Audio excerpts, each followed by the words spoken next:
It's Tuesday, it's 12:15 and we're live in Westminster. Labour and the Conservatives continue to trade blows over tax. Keir Starmer says this. Look, it would be foolish to write 5 years' worth of budgets before going through to 2029 but you do realise on air. We'll be asking both parties if their claims on tax really add up. Also today, Rachel Reeves says she wants a better trading deal with the EU. What would that look like? And is Boris Johnson going to make an appearance on the campaign trail? Joining us today, Science Minister Andrew Griffith, Shadow Chief Secretary to the Treasury Darren Jones, former Conservative advisor Henry Newman and Novara Media's Ash Sarkar. This is Politics Live, Election 2024.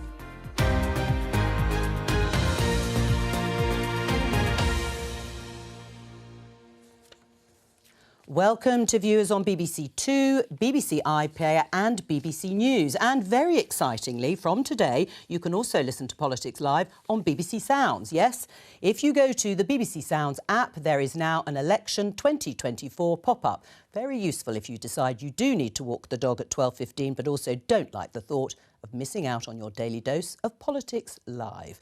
Let's start with this headline. In the Daily Telegraph, you heard in the headlines, Tories turn to Boris Johnson to counter reform.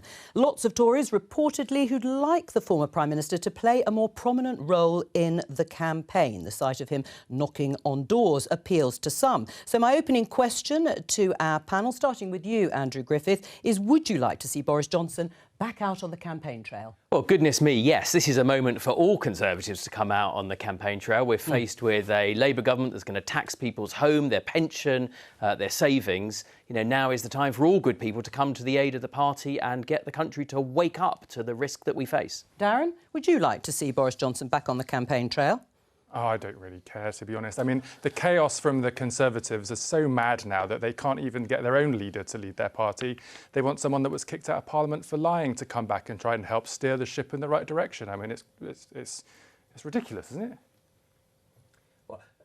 As I say, what is ridiculous, actually, is to present to the country an agenda that's going to change the Constitution so you can be in power for a generation, to not be truthful and honest about the tax rises that you're proposing. We'll come on to that. And I know you're a sensible person, so perhaps you'll tell us more about what the tax rises are going That's what I asked to you be. about. Boris Johnson, is it not ridiculous? You need a failed leader to come back because your current leader's too rubbish? Well, as I say, it's great to have as many Conservative voices out there. This is a moment. He's very good. This is a moment when the country desperately needs to wake up to the impending risk of a Labour government, possibly with a supermajority. Very good. You used to work for Boris Johnson, didn't you, Henry? Would you like to see him out on the campaign trail? I think we need the Conservative family back together on this campaign. I think it'd be great to have Boris Johnson out campaigning. But I also think Boris Johnson has been making the case of the danger that a Labour government would pose for the country. He's written in the Mail, in his column, about the tax rises that are inevitable with the Labour government. I think we have heard the Labour Party try to rule out some tax rises, not yet CGT rises. Capital gains tax, yeah, we're going to get... Capital gains taxes on small investors who would face huge increases in their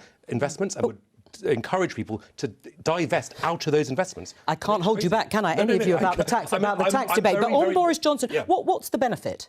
Well, I think he's a campaigning superstar. Of course, Boris Johnson should be on the campaign trail. Ash? Are you going to pull the knives out of his back before you get him on telly again, or what? I mean, it's ridiculous. You defenestrated your own party leader.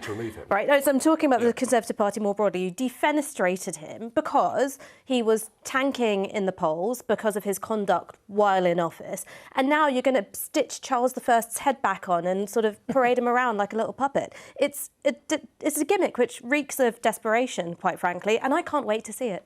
Andrew, do you want to respond? No. As Henry said, you know, we need all good Conservative communicators out there. The real danger in this election is people sleepwalking into a government that will perpetually continue to increase taxes. And by the way, every Labour government has left office with higher unemployment than when it arrived. Right, well, I failed at keeping you all back off the big tax question, so let's get to it. Because for several weeks, as you can hear again, if you're watching the programme, there has been this sort of toing and froing, the main parties arguing about the others tax and spending plans not adding up, with various claims and counter-claims. Now, this morning, Keir Starmer, the Labour leader, was asked during an LBC phone-in whether there will be council tax rises under a Labour government if the party win on the 4th of July. Let's have a listen.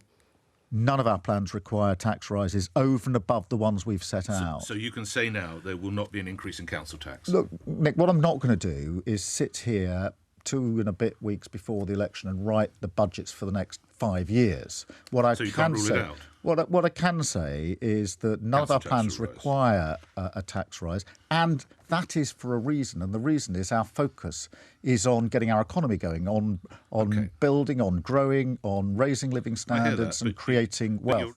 Yeah, so you can see the Labour leader there being put under pressure to answer yet again whether he will raise or expand on council tax rates. This is the headline in the Daily Mail. Labour scrapping inheritance tax relief on farmland would devastate agriculture industry, so says the Environment Secretary Steve Barclay. So let's start with you, Darren.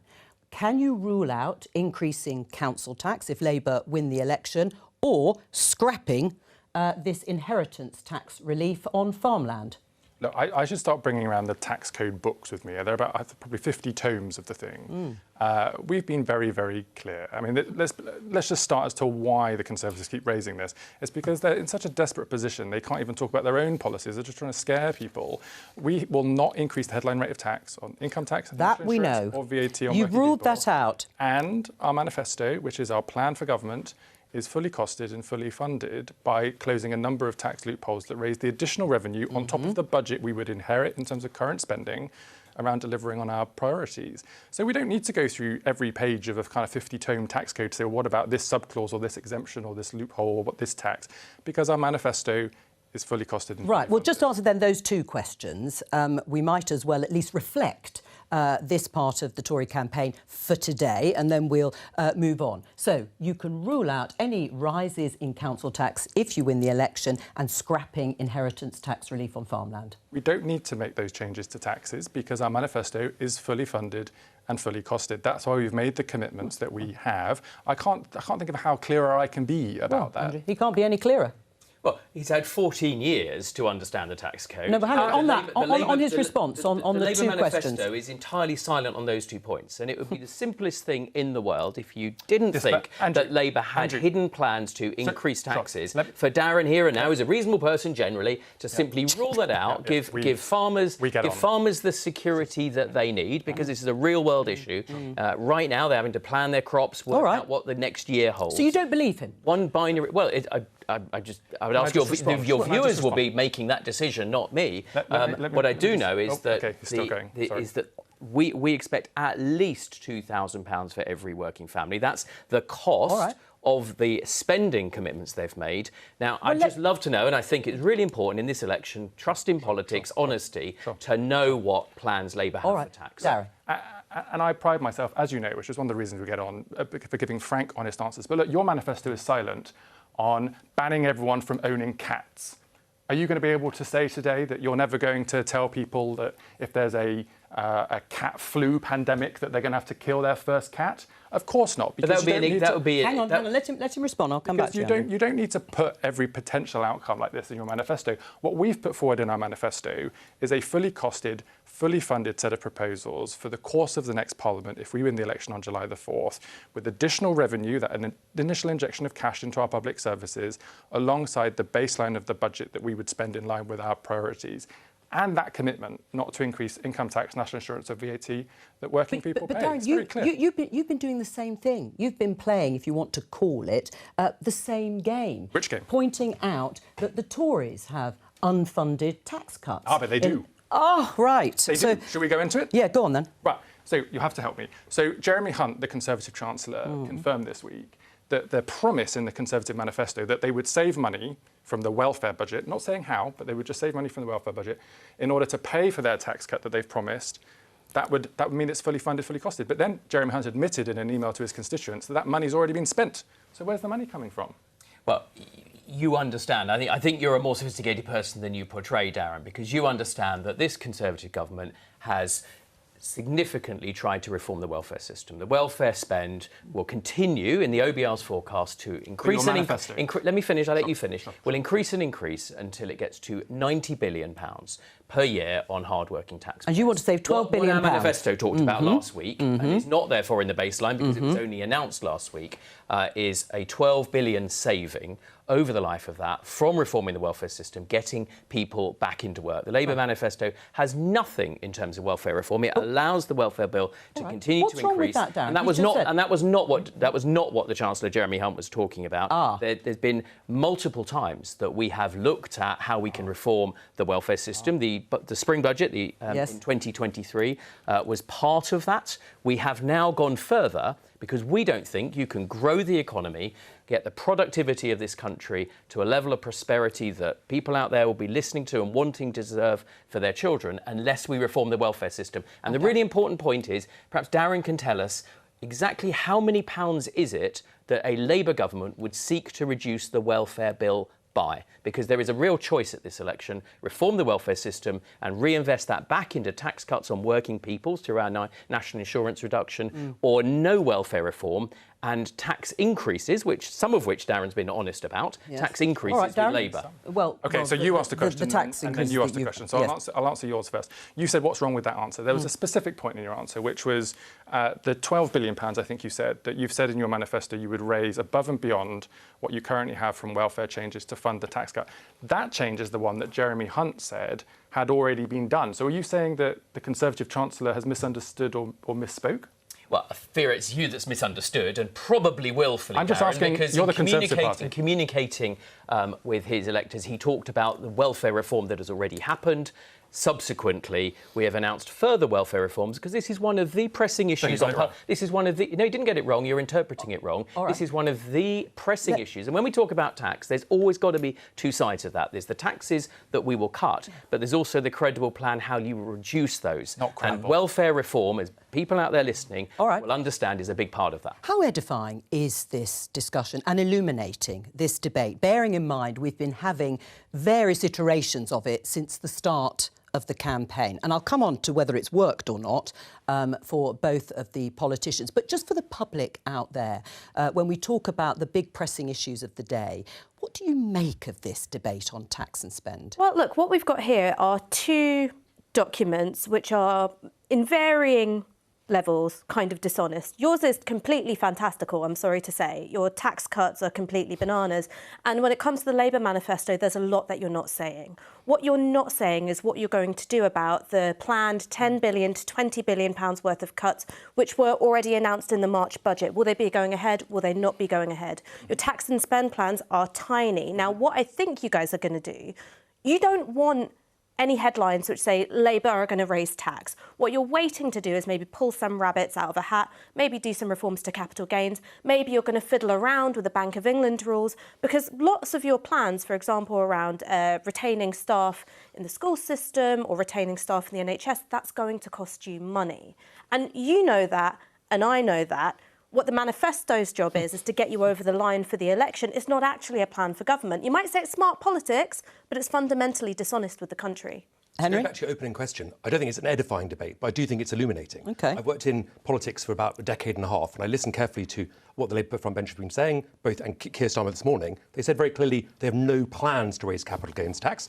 They also said, we don't need to do this. This is politicians speak for a plan to do so. We know, as Andrew was saying earlier, there's about £2,000 already that we know of from Conservative estimates of the tax bombshell that would come from a Labour government. And if Darren wants to rule out raising capital gains tax, he can now. This bizarre diversion about killing cats. He has the opportunity. He's sitting here in your studio. It was slightly bizarre. It was weird. You could say, we're not going to raise council tax. You could say, we're not going to raise capital gains tax, but you're not. Are you? Just on the very basis of, on the very issue of plain English, Like, if I say I have no plan to do something, you can't then say, but what you actually mean is you've got a plan to say something. But I've been very clear that I have no plans But to the reason that's in the ether is because Labour advisors are briefing. No. There are Labour advisors briefing that actually we could raise the capital gains tax levels to the same level as income tax. No, there isn't. There have been. I mean, read the papers very carefully. By the way, it wouldn't be a bad thing. It would mean that you're taxing. It means you're taxing investments at the same level that you're taxing work. So capital gains tax is not indexed. So you could have a cash increase, but not a real terms increase, and you'd be taxed on that. That would be a huge disincentive for investment all over the country. And the Labour Party is saying they need investment to grow the economy. Policy back in the 80s, the Tories used to support that. It's not a crazy well, after this sort of discussion and getting your reflections, Henry and Ash, if you just look at the outcome so far in terms of the polls, because we followed the polls during the campaign, you have attacked Labour on their hidden, secret tax plans for 3.5 weeks. The polls have stayed exactly the same. They're still 20 or so points ahead. Do you accept it's not working? Well, no, because the election hasn't happened. Not a single vote has. But on the polls, would you say it hasn't moved the polls? And my experience on the doorstep is that people are very uncertain what a Labour government would do. They hear, some taxes being ruled out. Many others that would impact their lives, including council tax, a tax on every single person's household income, not being ruled out. And they, like us, are trying to get to the bottom of it. Reasonable people trying to get a reasonable answer to a reasonable question. Right. And it is intensely frustrating and a little bit edifying. But it hasn't moved. Darren knows this because he's been sent out to bat to do this, that he can't ask... He's come on willingly. Can't answer a straight question on something like, will Labour change the thresholds for council tax? Will they introduce extra bans for high-value properties? Will they put up the council tax rates? Darren, why are you allowing yourself, as the Labour Party, who want to be the next government, to be almost sort of harangued and bullied on a daily basis into answering these questions? You're 20 points or so ahead in the polls. Why don't you just dismiss it? No, I don't feel bullied. I'm very happy to answer But you're these answering. questions. You're boxing yourselves in. You're ruling this out. You're planning not to do that. You could be Chief Secretary to the Treasury if you win the election. You're going to have nothing to do because there'll be no taxes to increase. I mean that in a slightly glib way. A nice problem to have. Look, we ruled out income tax, national insurance and VAT because we think that's really important for the majority of working people across the country because they've been taxed so much under the Conservatives. That's why we've done that. But the thing that's unedifying about this debate, and the reason we keep having this debate every day, is because the Conservative Party's run out of ideas. They're not here today saying to people at home, if you elect a Conservative government, this is what we'll deliver. They're just running around shouting, saying, oh, look at scary Labour, don't vote for them, it would be hideous. I think they need to get back to the business of trying to be a competent party, fit for government, setting out their ideas. And you're not being open about what yours are. I'm being very open. That's going to be fine to win you the election, right? That's going to be utterly fine to win you the election. You can see it but online. when you look at the state of public services, when you look at the state of infrastructure in this country, either we take you at your word and you're fundamentally not going to do very much about those things, or you do have a plan for transformation, and that's going to mean either fiddling with Bank of England rules or imposing new taxes. You see, the thing that we disagree on, perfectly legitimate point, you think we should just tax and spend more. I think we can spend the money we have better. I think we can reform the way our public services are delivered. I think we can reform the way we open private investment to deliver infrastructure. And we know that because we hear it all the time. The answer can't always be tax and spend. That's a magic wand. You've got reform on one hand and grow the economy on the other. And you've had 14 years to apply yourself to something really simple, like ruling out the ending of inheritance tax relief on farms. I was actually not a big tax, but your party's had 14 years to apply themselves to a really simple, very binary question. Well, we've been making very clear that we will reform things like welfare, and as a result, we've got a fully costed plan that includes cutting taxes. I thought it was interesting. Darren spent a long time telling us how he's ruling out income tax rises or national insurance rises or VAT rises because they were on working families.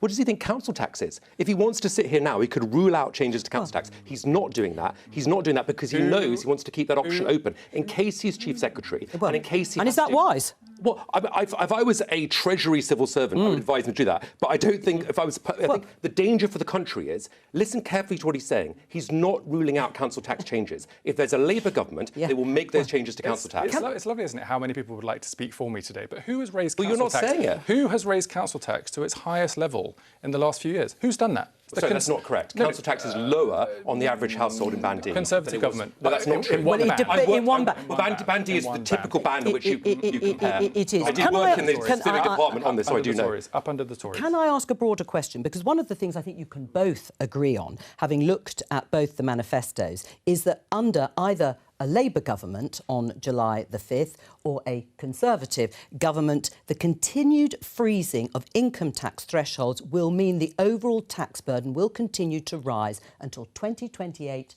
2029. That's true, isn't it? Well, it's a consequence of the it's a consequence of the impact on the public finances of protecting people for COVID and energy, and we will therefore be reducing the tax burden just to get that. But just to get a bit of people. consensus under both governments, that's true, isn't it?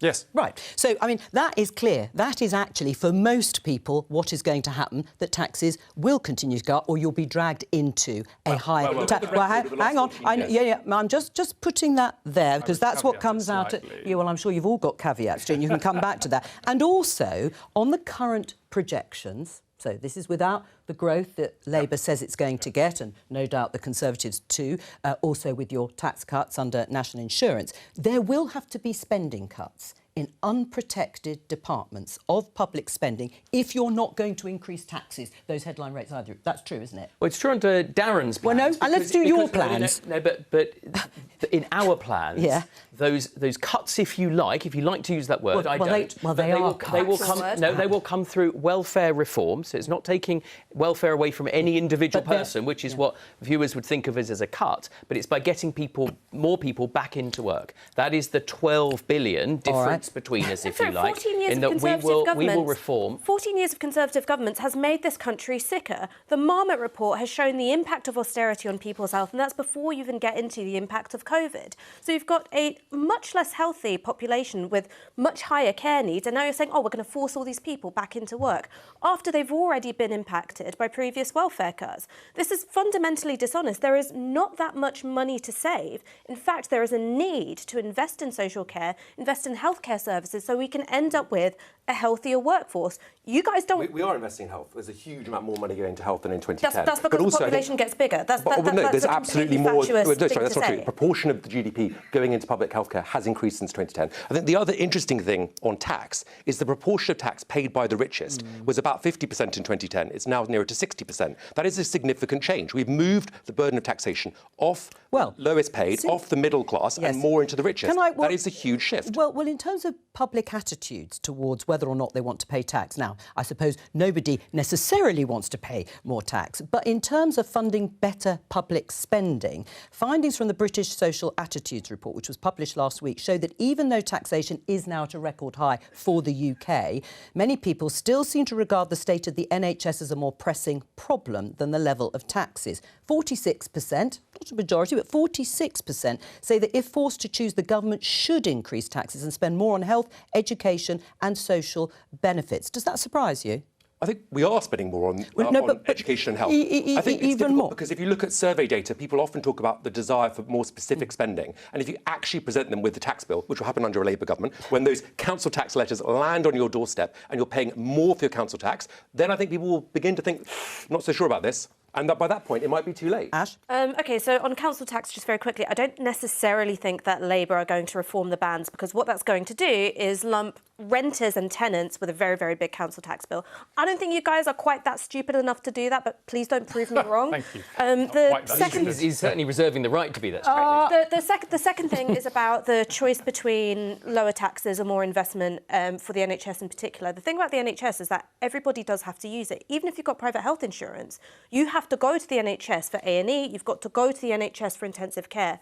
People want that to be run well, they want it to be adequately funded, and it is just abundantly true that it's not. You have to wait hours for an ambulance, even if you're in a critical medical emergency. So of course people say, I want to cough up. Should working people's wages top that up? No, it should be drawn from wealth tax and inheritance taxes. Right. Can I just pick up on one other thing that I think both of you mentioned, and that is whether or not the manifestos are radically different in terms of Conservatives and Labour when it comes broadly to tax and spend. Now, there is one issue that is certainly agitating many in your party, but also across the political spectrum. John McDonnell, the former Shadow Chancellor, says 40% of children in my constituency live in poverty and 4 million nationally. In its manifesto, Labour committed to tackle child poverty, but not to scrap the 2-child limit. If elected, I will work to ensure that scrapping this cap is in Labour's first budget with amendments if necessary. Now, I know you've sat on this programme before, Darren, said, yes, this is something we would very much like to do. It sounds like it's something you will do if you win the election pretty quickly. Well, it is something, of course, we would like to make progress on, but it will be subject to being able to afford to do that. And that means, finding the money within the tax revenues to be able to pay for that. What John is referring to there is our commitment to a broader child poverty strategy that looks at lots of the different issues that spiral families into poverty, whether that's around access to food or having a roof over your head.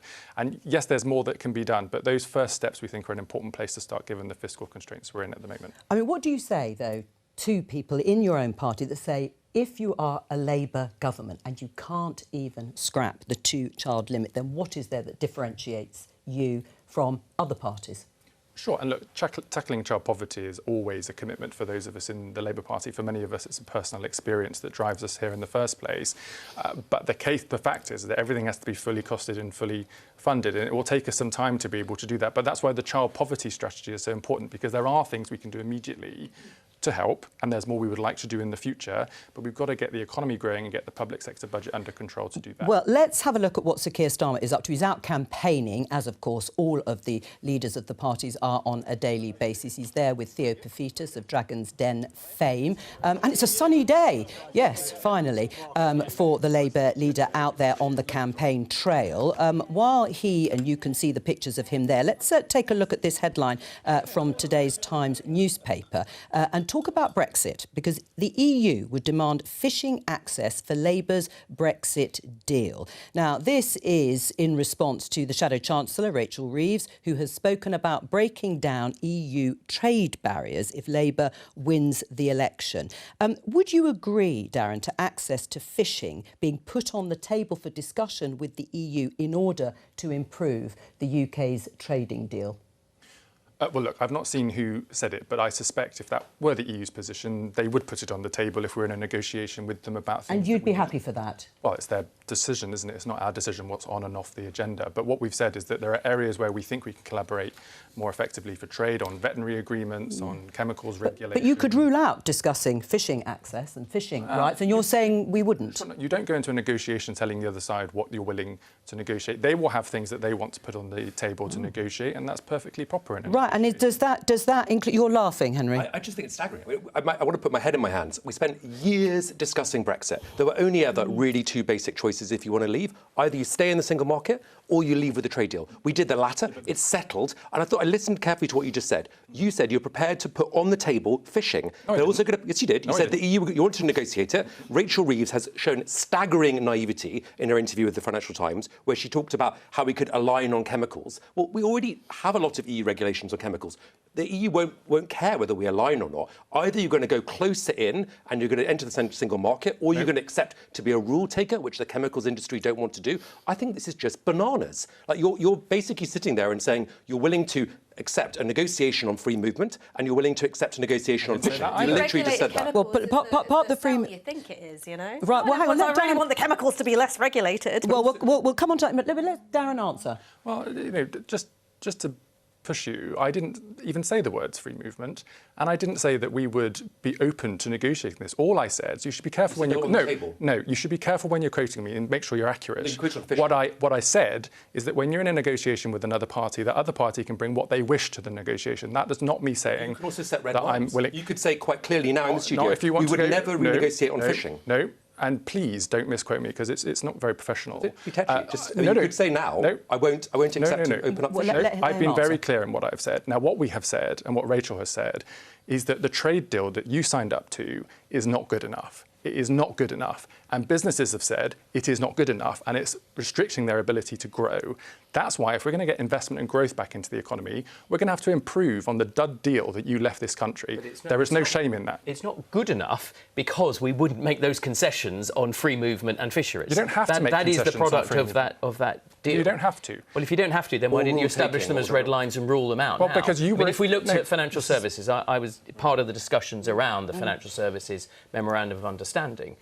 We've diverged relatively little from the European Union. One of the big points on divergence has been the ability for the UK to have its own solvency rules for insurance that the ABI said would free up £100 billion of infrastructure investment and investment in new green technologies. Now, are you going to forego that by saying, as Rachel seems to be, that you want to move back into regulatory alignment on financial services? No, very clear, yes or no, is that on the table or not? We haven't said that. We've said on chemicals regulation, on food, where we rely a lot on export from the EU into the EU market. We think in areas like touring artists, as well as on energy and security and defence, there is room to improve our relationship with the European Union without... But how, if you won't put things that the European Union themselves are saying they want on the table, how would you do that? Well, just explain to our viewers, what have been the main benefits of Brexit? How have they benefited?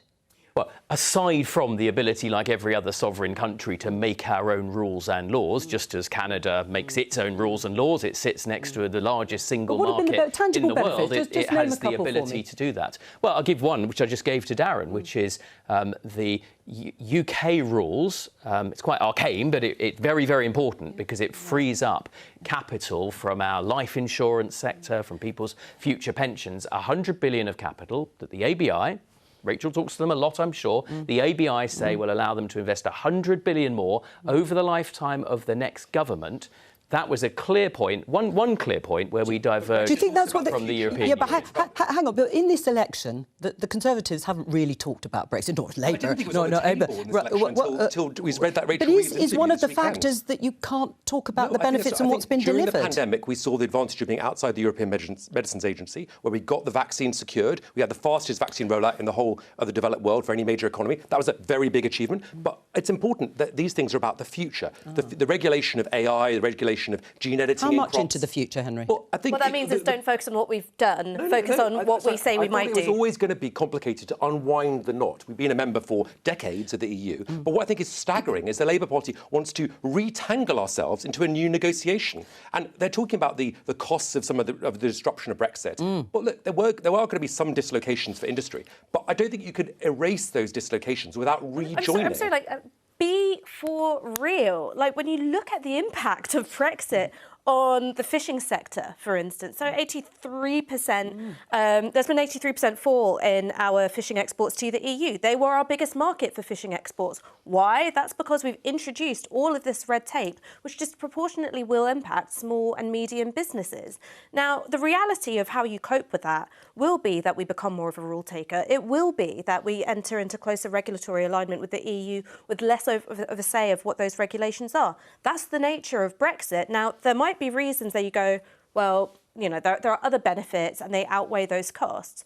But I'm sick of the way in which fishing is constantly held up as like this totem of UK sovereignty, when that's one of the industries that's been sold down the river the most. Andrew. We could go through, and as Henry and I could do this, it would not excite your viewers. But why not? Why doesn't it excite our viewers? Let me give you an example that's not fishing. We have, using the ability to set our own environmental standards, we have raised the standards of animal welfare. Exactly. We have banned the destructive bottom trawling practice in the Sussex Bay. You know, we've got the ability to raise standards. So why aren't you talking about it? What Darren would presumably propose is put this back on the table. The issue did seem to be settled. Well, Keir Starmer's changed his position again on this. Rachel Reeves having flip-flopped all around everywhere. But I'm talking about the record in terms of the benefits, as you see it, of Brexit. And you look at the polls, would you say that the fact that some polls are putting the Conservative Party on fewer than 100 seats, is only one or two, is that partly to do with a failure, in many people's eyes, of delivering I think Brexit? it's always going to be very difficult to win a fifth term in government, fifth consecutive term. It would be completely unprecedented. So I think there's lots of reasons why we're facing a difficult challenge in the polls. The thing I notice on the doorstep is absolutely no interest in a Labour government. People are not enthusiastically embracing Keir Starmer. This does not feel like a rush to Tony Blairism in 1997. Sorry, I should mention Tony Blair. But this is not... He's not my dad. No, I know. But thanks for clarifying that. OK. Darren? I mean, look, this is another issue, isn't it, where we've just got shouty Tories saying to the public, oh, be scared. And Labour has a credible plan for change. And we've really got to get our politics back to a place where instead of all of this shouting and noise, you actually set out what your offer is. What is your offer on improving the relationship with Europe in the course of the next Parliament? Or do you think it's totally fine the way it is? You were the one that criticised the long-standing now settlement that the UK is living, breathing, working with, making its own rules. You were the one that criticised. You were the one that. Well, stop interrupting me, Darren. You were the one that criticised that. You said that's a bad deal, a matter that the British people view as settled, that we're now moving from. You're the one that's coming in criticising and naively thinking we're going to reopen this this issue that has been settled. That's not about what Henry and I are saying. That's about you guys picking something that's already been settled. Just one technical point about this reopening. You both know that in 2025-26 there is a statutory review of the Trade and Cooperation Agreement built into the agreement where the UK government will have to go around the table with the European Union and look at how the TCA is being implemented and how we might like it to be improved. If you win the election, you will have to go through that process in the same way that a Labour government will. If you do you think everything is fine? Or so free movement and fishing are our red lines. Okay, right. So there you go. That's clear. There's a clear difference for your viewers between our approach to that and yours. Do you want a wholesale renegotiation of that deal you've just outlined? No, we think there are certain areas where we can improve our relationship. And of course, the EU will want some stuff and we'll want some stuff. And we'll have to negotiate. Well, because a report out today from the academic think tank UK and a Changing Europe says that your policy, these are their words, of tinkering with technical changes to boost trade will have a minimal impact and will do little to address the continuing economic impacts, as they see it, of Brexit. Why not embrace wholesale renegotiation if you think that's the thing to do? Well, look, I think that group would like us to go further. But Keir Starmer's been very clear, we're not rejoining the European Union or the institutions of the European Union. So we are working with our own red lines in the Labour Party. But even within those red lines, where we are not rejoining the EU or the single market or the customs union, we think there is room to be able to improve our trading relationship and cooperation on security and defence, which I think is just plainly sensible. Right. Just red lines, but fisheries and free movement aren't amongst them. I just want to pick up with Henry, because until recently you were in the Levelling Up department working with Michael Gove. How would you assess the state of the Conservative Party now, halfway or just over halfway through this campaign? Do you agree with Grant Shapps about the state of the party? It's unlikely they're going to win and there's probably going to be a supermajority. I can read opinion polls. I think that's what they're pointing to. I think if you look at focus groups, it's the same thing. There is a real risk of an enormous Labour majority that tries to tinker with the Constitution or change it radically. What we've seen just discussing Brexit is that Keir Starmer's changed his position repeatedly. He was in favour of Remain, then he was in favour of delivering the referendum. Then he wanted to deliver the referendum properly, then he wanted a customs union. Then he wanted a confirmatory referendum, then he wanted to say that he'd accepted Brexit. But I'm asking you about the state of the Conservative Party. My point is that the Conservative Party has been in power for 4 terms, 14 years. It's a very long time, and I think the public are, it would naturally, I can see that desire for a change in the country. And I think that's obviously a challenge for all Conservatives and all Conservative politicians to face. But when I look at our record in Levelling Up, which you mentioned a second ago, I'm quite proud of it. I think no one could... Are you? Yes, I think no one could say that you can transform the entire economic geography of a country in 5 years. That would be ludicrous, particularly when we had an unprecedented global pandemic. But if you look at the changes we've made, I think it's starting to bear fruit in all kinds of places across the country. Yes, but do you agree it was central to the 2019 campaign, wasn't it? This idea of levelling up literally different parts of the country and perhaps giving money to those areas that have been underfunded historically. Not just money, it's about powers, it's about a change of approach. I take that. Do you think Rishi Sunak is really behind the levelling up agenda in this election? I think he has been. I'm somebody who worked in the department. Every department always wants their department to get more money. But this was at the forefront. This was the sort of... Look at what we've done. Centre, key... I think you can look at what we've done. We've now got mayors, directly elected mayors, and devolved local government. This is hugely important. Yeah. It means that you've got... Most of them Labour. That's fine. Yeah. I don't mind that. I'd rather they be Conservative. But I think having strong local leadership is crucial to improving productivity. activity. And if I was the Labour Party trying to find ways of improving growth, I would be getting behind this agenda. Instead, we don't know even whether the levelling up money that's been allocated recently, will they claw back the levelling up fund money they've just allocated? Will they try and pull all this back, give it to Rachel in the Treasury and let her re-spend it? Darren? Look, we're committed, of course, to doing a spending review because we have to. Because you So haven't. you put it on the table levelling up funding? Because you haven't set out any spending plans for any departments in the next financial year.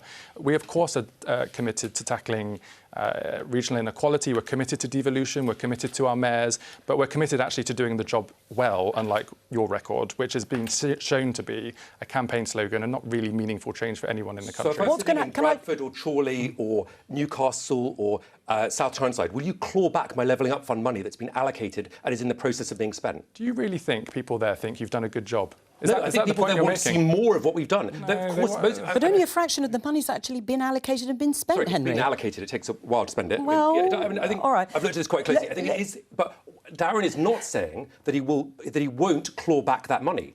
He said there'll be. In fact, he said there will be a spending review, which opened up the possibility of clawing back. Spending review. I mean, one has to happen. No, you could just say now. I'll let Ash in, and then we're going to move on.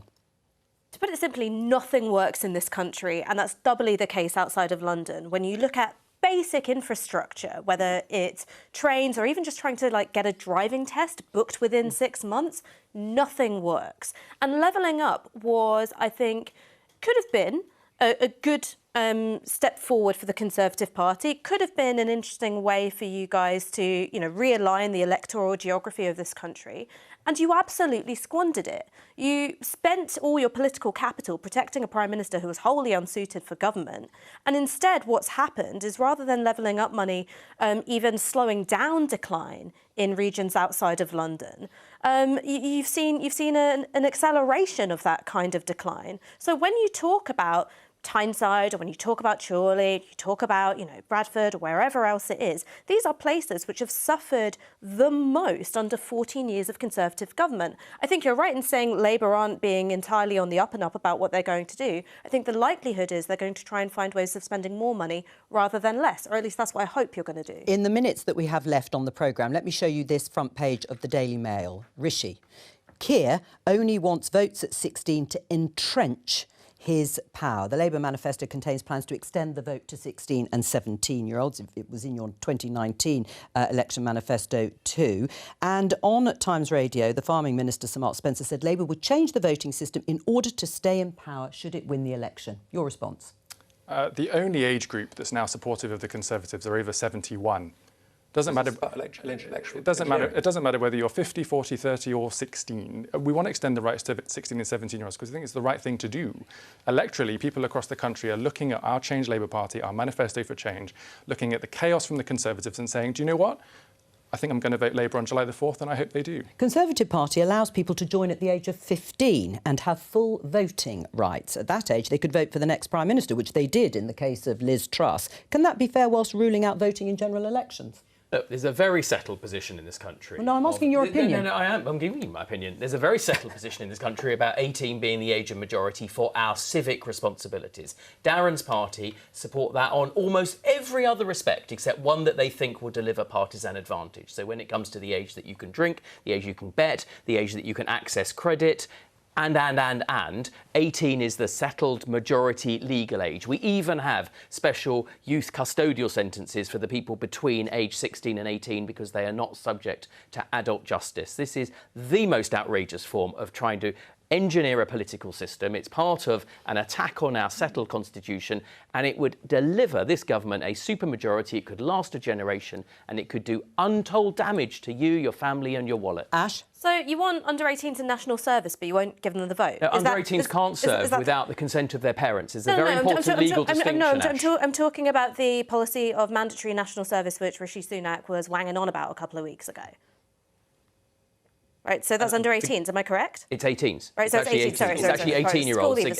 It's people who've left school, because the school leaving age is 18 as well. So every other aspect requires the age of 18, except the one that Darren's party thinks will deliver them a permanent... Right, well, let Ash, and then very quickly, Henry. The point that I really want to make here is one about giving young people a stake in society. When it comes to pretty much every successive budget that's come through in the last few years, young people have been completely... Why not 12-year-olds? Wait, so the reason why not 12-year-olds is because we don't trust 12-year-olds to make decisions which concern their own autonomy. For those under 18. Hang on, let her finish her point. But quickly, Ash, because we have only got seconds left. I just think that young people consistently get completely... I can't say this is an Ofcom friendly way. They're hard done by budgets, and they should have a say over decisions that concern. And that is the point, because they do think, in terms of things like housing and rents, they're ignored. Of course, listen to young people. Who wouldn't think that? But it's Nicaragua, Cuba, Ecuador, Ethiopia, North Korea, Indonesia. These are the countries with votes under 18. And I think for this sort of big change, Scotland isn't a separate country, but the region of the UK, it does have that. And I think if you want to make these sort of big changes, put it to the vote, put a referendum. That's what we had in 2012 when we changed. There was a referendum on potentially changing the voting system on an alternative vote. It was roundly defeated. I think it is crazy to try and rig the constitution in your favour so you're held in power. Well, the important thing is that you should all vote. And here are some of the deadlines.